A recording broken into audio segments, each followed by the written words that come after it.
Hello learners, आज की video में हम पढ़ेंगे meaning of payment of wage act 1936, responsibility for payment of wages, fixation of wage period, time of payment of wages, limit of deduction and objective of payment of wage act 1936।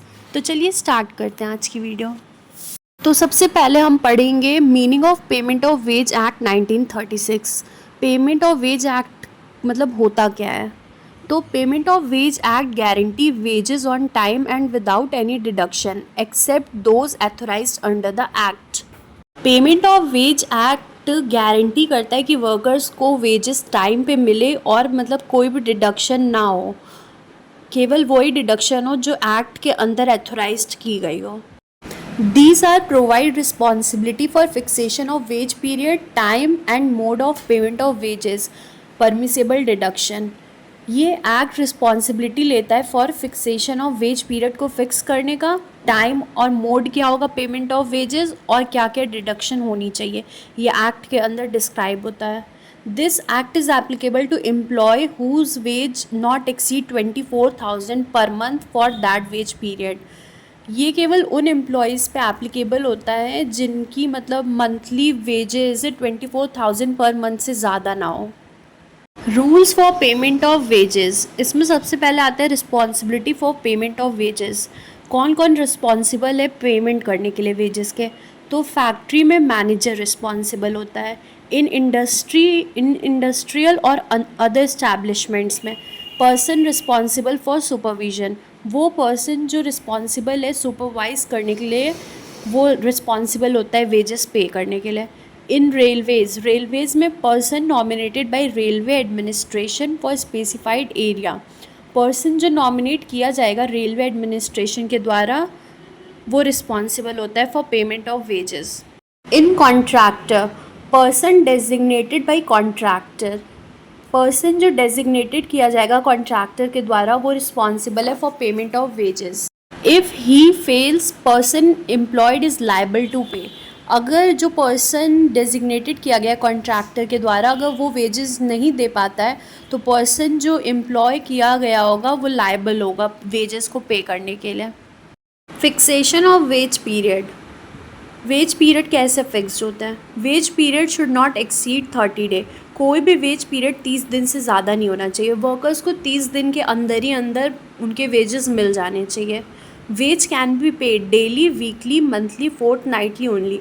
और wages केवल मतलब daily basis पे या weekly basis पे या monthly basis पे या fortnightly basis पे ही पे करना होगा, मतलब एक मंथ के अंदर ही हमें वेजेस पे करने होंगे वर्कर्स को। Next is time for payment of wages, किस टाइम पे कब तक मतलब पेमेंट हो जानी चाहिए वेजेस की।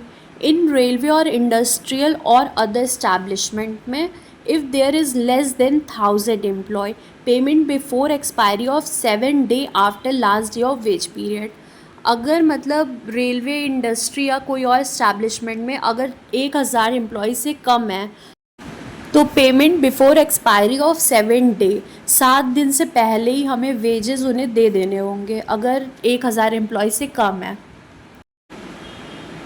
इन अदर रेलवेज, फैक्ट्रीज और इंडस्ट्रियल और अदर इस्टेब्लिशमेंट, अगर 1000 एम्प्लॉय से ज़्यादा हैं तो हमें क्या करना होगा, before expiry of 10 day after last day of wage period, हमने उन्हें जब भी वेज दिया है उससे 10 दिन के बाद के अंदर ही अंदर हमें उन्हें वेजेस देने होंगे। For employ of port areas, wharf और jetty, payment before expiry of 7 day after last day of wage period, हमने जब भी वर्कर्स को पेमेंट की होगी उसके 7 डे बाद के पहले पहले हमें उन्हें वेजेस पे करनी होगी, एम्प्लॉय को जो कि पोर्ट एरिया में काम करते हैं, वॉर्फ और jetty. According to section 5 sub section 2, if employee is terminated by employer, payment within 2 days from the day of termination। तो सेक्शन 5 सब सेक्शन 2 में क्या बताया जाता है, अगर एम्प्लॉय को अगर एम्प्लॉयर ने टर्मिनेट किया है तो उसको पेमेंट हमें 2 दिन के अंदर अंदर कर देनी होगी। जब हमने उसे टर्मिनेट किया है उसके 2 दिन के बाद के अंदर ही अंदर हमें उसे पे कर देना होगा। Section 5 sub section 4, except payment of terminated employ, all wages of employ should be paid by their employer on working day only. केवल टर्मिनेटेड एम्प्लॉय के अलावा जो भी बाकी एम्प्लॉय होंगे उनकी मतलब पेमेंट हमें वर्किंग डे पे ही करनी होगी। सेक्शन 6 के according all wages should be paid in current coin और करेंसी नोट और बाई चेक। जो भी पेमेंट होगी वो हम केवल कॉइन, करेंसी नोट या चेक के थ्रू कर सकते हैं वर्कर्स को। लिमिट ऑफ डिडक्शन, कितनी डिडक्शन मतलब उनको होती है। Total amount should not exceed 50% but only in case of payment to cooperative society deduction can made up to 75%। जो टोटल अमाउंट होगी उसमें से डिडक्शन 50% से ज़्यादा नहीं हो सकती है, but in case of cooperative society के केस में डिडक्शन 75% तक भी कर सकते हैं हम लोग। ये थी लिमिट ऑफ डिडक्शन। ये थे overall responsibility for payment of wages, कैसे मतलब हम लोग देते हैं, ये पूरा रूल्स था।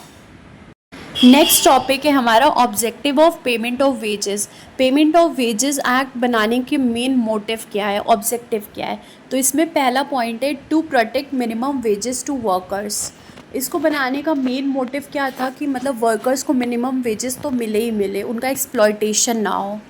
वर्कर्स के एक्सप्लॉयटेशन को रोकने के लिए कि उनसे काम करवा लिया जा रहा है बट उन्हें पेमेंट नहीं दिया जा रहा है उनके काम के अकॉर्डिंग, तो इस एक्ट के अकॉर्डिंग मतलब हम उन मिनिमम वेजेस तो वर्कर्स को मिलते ही मिलते हैं।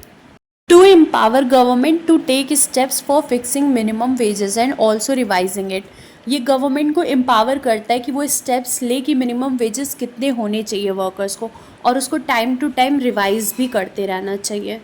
टू रिड्यूस डिडक्शन, वर्कर्स को जो वेजेस मिलती है उसमें बहुत सारे टाइप के डिडक्शन भी होते हैं, तो वर्कर्स को मतलब जो वेजेस मिली है उसमें डिडक्शन कम से कम हो और उन्हें वेजेस मिले अच्छे से, ये इंश्योर करता है। तो ये थे objective of payment of wages act 1936। I hope आपको वीडियो पसंद आई हो। अगर वीडियो पसंद आई हो तो do like, subscribe, share and comment. Thank you.